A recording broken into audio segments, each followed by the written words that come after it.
إليك خمسة من بين الأشياء في الخطوبة المغربية، وملاحظة فقط: يمكن أن يكون هناك تشابه عند جميع الدول العربية. أولا، يتصل الخاطب بأهل الفتاة من أجل طلب موعد للحضور لطلب يد الفتاة، أو يرسل أمه لأداء هذه المهمة. ثانيا، يحضر للخطوبة الأهل المقربين لكل من الخاطب والمخطوبة لإحياء هذه الليلة. ثالثا، ما يميز الخطوبة المغربية عن غيرها هو ضرورة تقديم مجموعة من قوالب السكر مع باقة ورد كبيرة كعربون عن المحبة والتآلف.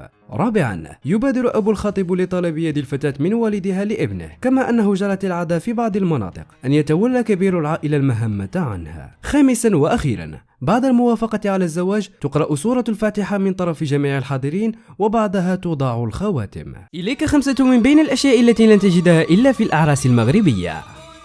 أولا، يقام العرس المغربي في مكانين، إما في خيمة كبيرة ويصطلح عليها بالدرجة المغربية الخزانة، أو في قاعة الحفلات، وغالبا الخزانة تكون أمام منزل العروسة. ثانيا، تعتبر الزغاريد والصلاة على النبي هي الأصوات الرسمية في الأعراس المغربية. ثالثا، يتميز العرس المغربي بتواجد أفضل المأكولات المغربية كمثل البسطيلة والخرف المشوية، وأيضا أجود الفواكه والمشروبات.